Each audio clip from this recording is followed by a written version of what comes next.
Hello students, let's see this question. The question says आपके पास एक असर्शन है, एक रीजन अंडरस्टैंड करके करेक्ट ऑप्शन चूज करना है।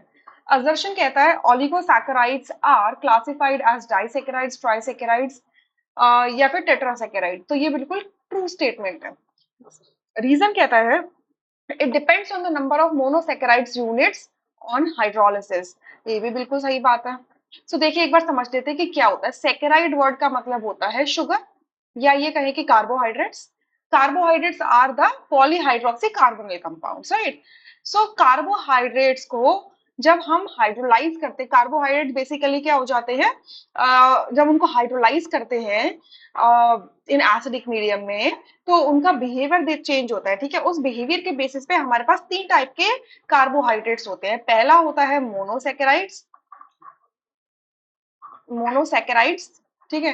इसका मतलब क्या है कि अगर हम इनको एसिड हाइड्रोलिसिस करेंगे तो ये फर्दर सिंपलर यूनिट में नहीं जा सकते हैं, जिसका एग्जांपल है glucose, fructose, ribose, right. Second category होती है ओलिगोसैकेराइड्स की। ओलिगोसैकेराइड्स, ओलिगोसैकेराइड्स ऐसे सैकेराइड्स या ऐसे कार्बोहाइड्रेट्स होते हैं, जब इनका हाइड्रोलिसिस करते हैं तो ये 2 से लेकर 10 तक आपको मोनोसैकेराइड यूनिट्स दे सकते हैं। ठीक है, अभी जो मोनोसैकेराइड यूनिट्स होती हैं ये आपस में कंबाइन करके भी आ सकती है, लेकिन 2 साथ में आ जाए, 3 साथ में आ जाए, तो अगर 2 साथ में आ गई तो उसको हम कहेंगे, मतलब जैसे हाइड्रोलिसिस पे अगर 2 मोनोसैकेराइड यूनिट कंबाइन आ गई तो उसको डाइसैकेराइड कहेंगे, 3 आ गई तो ट्राइसैकेराइड कहेंगे, 4 आ गई तो टेट्रासैकेराइड कहेंगे, डिपेंडिंग अपॉन कि आपकी हाइड्रोलिसिस के बाद में आपको कितनी मोनोसैकेराइड्स की यूनिट एक साथ मिल रही है। ठीक है, इसका एक एग्जांपल जैसे कि हम सॉरी माल्टोज ले सकते हैं, तो माल्टोज एक डाइसैकेराइड है, या उसे ओलिगोसैकेराइड भी बोल सकते हैं, क्योंकि इसको डाइसैकेराइड को अगर हम हाइड्रोलिसिस करेंगे तो हमें 2 मोनोसैकेराइड मिल जाएंगे। क्लियर।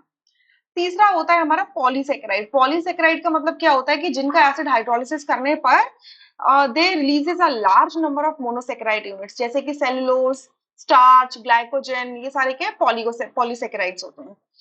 यहाँ पे जो असर्शन कहता है कि ओलिगोसैकेराइड्स को आप डाइसैकेराइड, ट्राई, टेट्रा बोल सकते हो। सही बात है। क्यों बोल सकते हो? क्योंकि जब हम इनका हाइड्रोलिसिस करेंगे तो इसमें number of monosaccharide units release होते हैं, उसके बेसिस पे बोल सकते हो। रीजन असर्शन को एक्सप्लेन करता है, इस वजह से ए ऑप्शन करेक्ट होगा, rest are incorrect. I hope you understood. Thank you.